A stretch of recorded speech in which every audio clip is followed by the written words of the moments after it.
Good day, fellow observers of the absolute circus that is Major League Baseball free agency. Welcome back to Mets Uncovered, the only place where we dissect the New York Mets with more precision than a Kodai Senga ghost fork on a cold Tuesday night in Queens. Today we are standing at a massive crossroads. It is Monday, January 12th, 2026, and while the sun might just be peeking over the Citi Field horizon, the news cycle has already done a full lap of the bases. Sir Keir Starmer might be navigating the choppy waters of Westminster, but here in Flushing, Steve Cohen and David Stearns are playing a high-stakes game of 4D chess that makes British parliamentary debates look like a quiet game of tiddlywinks. We have a golden opportunity that has just exploded into the stratosphere. I am talking about a secret, in-person rendezvous with the most coveted bat on the market, Kyle Tucker.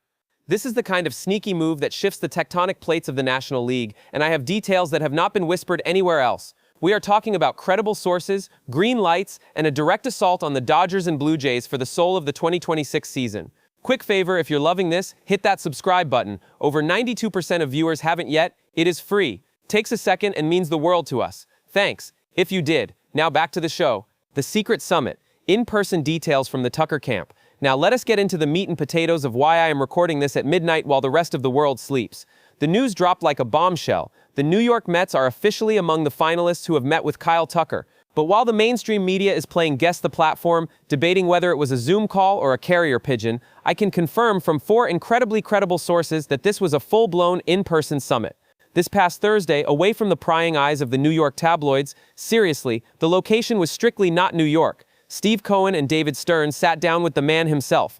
Imagine the scene. You have Stearns, the architect, Cohen, the financier with the dump truck of dollars, and potentially Troy Snitker, the Mets' new hitting coach. Now, Snitker is the secret ingredient here, the needle mover. He was Tucker's hitting coach for his entire tenure in Houston. He knows Tucker's swing better than Tucker knows his own reflection. This wasn't just a recruiting pitch, it was a family reunion with a multi-hundred-million-dollar checkbook on the table. The Mets are cautiously optimistic, which in Mets speak usually means we are prepared for heartbreak but secretly measuring the outfield for a new King Tuck throne, the competition, Blue Jays, Dodgers, and the shadow of fascist economics. However, the path to glory is never smooth, especially when you are competing with the Toronto Blue Jays and the Los Angeles Dodgers. The Blue Jays are playing a very sentimental game right now. We have seen George Springer and Michael Brantley, former Houston teammates of Tucker, doing their best come-to-Canada routine at golf tournaments in Florida. It is a classic move, using old friends to lure a superstar to a new city. But the Dodgers, they are the Death Star. They have the track record, the recent rings, and a roster that looks like a literal all-star team. This is where the fascist economics of the game come into play, or at least the perception of it. If the Mets lose out to the Dodgers or the Jays on the exact same contract, it is a bitter pill to swallow. It tells you that despite Cohen's billions, the track record of success is still the currency that matters most to players like Tucker. Stearns has been under fire for a quiet offseason, and if he fails to land one of the big three of Tucker, Cody Bellinger, or Bo Bichette, the pressure at Citi Field will be atmospheric. But with the ties to Jeff Albert and Chris Gross, men who were there for Tucker's rookie year in the Houston hitting labs, the Mets have more Astros DNA in their front office than anyone else.